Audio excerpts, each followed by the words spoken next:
एक बार फिर आपका बहुत बहुत स्वागत है हिस्ट्री 61.1 में। आज हम प्राचीन काल के हड़प्पा सभ्यता के बारे में और भी विस्तार से जानकारी लेंगे। तो चलिए शुरू करते हैं हड़प्पा कालीन नगरों के बारे में उसकी जानकारी लेने के लिए।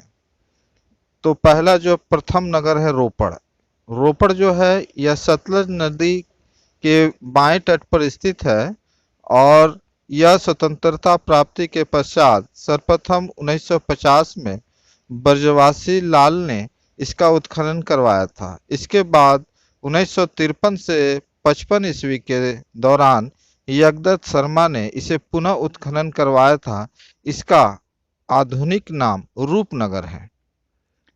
यहाँ एक ऐसे कब्रिस्तान मिला है जिसमें मनुष्य के साथ पालतू कुत्ते को भी दफनाया गया है। बहुत सारे प्रश्न ऐसे भी आते हैं परीक्षाओं में जिसमें कहा जाता है कि ऐसा कौन सा हड़प्पा कालीन स्थल है जहां पालतू कुत्ते को दफनाने का प्रमाण मिला है। तो ये मेन पॉइंट है, इसे आप याद कर लीजिए। नाम है रोपड़ और यहाँ पालतू कुत्ते को दफनाया गया था। दूसरा जो है नगर वो हड़प्पा। सर्वप्रथम उल्लेख 1826 में चार्ल्स मैसन द्वारा किया गया था। रावी नदी के बाएं तट पर यह स्थित है। क्षेत्रफल की दृष्टि से सिंधु सभ्यता का दूसरा सबसे बड़ा स्थल है। दुर्ग टीला को हिलर ने माउंट एबी का नाम दिया है। कब्रिस्तान एच विजातीय संस्कृति हेतु कब्रिस्तान R37 सामान्य आवास के दक्षिण में एक मूर्तिका में स्त्री के गर्भ से निकलता हुआ पौधा दिखाया गया है। यहाँ जो है कांसे का बैलगाड़ी प्राप्त हुआ है। तो हम कह सकते हैं कि हड़प्पा में जो मुख्य बिंदु निकल के आई है वो है एक मूर्तिका स्त्री की, जिसके गर्भ से एक पौधे को निकलता दिखाई दिया है और हो सकता है ये पृथ्वी देवी की मूर्ति हो। दूसरी जो पॉइंट मेन आ रही है वह है कांसे का बैलगाड़ी प्राप्त हुआ है। तो चलिए आगे चलते हैं तीसरे नगर के बारे में, जिसका नाम बनवाली है। हड़प्पा सभ्यता में या सिंधु सभ्यता में तीसरे जो नगर हैं वो है बनवाली। ये जो नगर है सरस्वती नदी के किनारे स्थित है। इस नगर में जल निकासी प्रणाली का अभाव था। जल निकास के साक्ष्य नहीं मिले हैं। मकान में अग्नि वेदिका मिली है और यहाँ सबसे मुख्य बात जो है ये आता है कि अग्नि वेदिका जो प्राप्त हुई है वो बनवाली में प्राप्त हुई है। चौथा जो आता है स्थान वह है कालीबंगा। कालीबंगा का अर्थ है काले रंग की चूड़ियां। काली मतलब काली और बंगा मतलब चूड़ियां। कालीबंगा का अर्थ है काले रंग की चूड़ियां। ये जो कालीबंगा है घाघरा नदी, जिसका प्राचीन नाम सरस्वती नदी था, के बाएं तट पर स्थित है। शल्य क्रिया का प्राचीनतम साक्ष्य मिला है। याद रखिएगा, यहां से शल्य कार्य का प्राचीनतम साक्ष्य आपको मिला है। जल निकासी की प्रणाली का कोई स्पष्ट उल्लेख नहीं है और भूकंप के सबसे प्राचीनतम साक्ष्य प्राप्त हुए हैं कालीबंगा में। जूते हुए खेत के प्रमाण, जिसकी विशेषता है जालीदार जुताई के नमूने जो दो फसली थी, एक मिट्टी के लिंग एवं योनि के प्रतीक एक साथ बने मिले हैं। कालीबंगा जो है काफी महत्वपूर्ण प्रश्न है, काफी महत्वपूर्ण स्थान है। इसमें जो सबसे बड़ी बात है वो ये है कि शल्य चिकित्सा यानी ऑपरेशन के साक्ष्य मिले हैं। दूसरी बात है भूकंप के भी इसमें साक्ष्य मिले हैं, जो कि सबसे प्राचीन होगा भूकंप के बारे में। जुते हुए खेत के भी प्रमाण मिले हैं, जो कि सबसे प्राचीनतम जुते हुए खेत हैं। यहाँ जो है मिट्टी के लिंग एवं योनिक भी मिली है, जो कि इस बात का द्योतक है कि यहाँ योनि लिंग की पूजा होती थी। पांचवा जो स्थान है वो है मोहनजोदड़ो। मोहनजोदड़ो का अर्थ है प्रेतों का टीला। ये सिंधु नदी के दाहिनी तट पे स्थित था।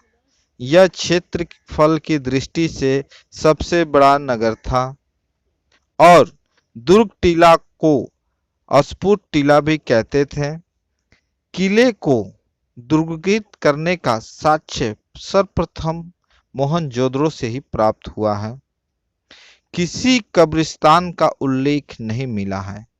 सामूहिक नरकंकालों के अवशेष यहाँ से प्राप्त हुए हैं और जॉन मार्शल ने विशाल स्नानागार को विश्व का सबसे आश्चर्यजनक निर्माण बताया है। इसके पूर्वी टीले के HR क्षेत्र से कांसे की नर्तकी की मूर्तियां पूर्णतः नग्न मिली हैं।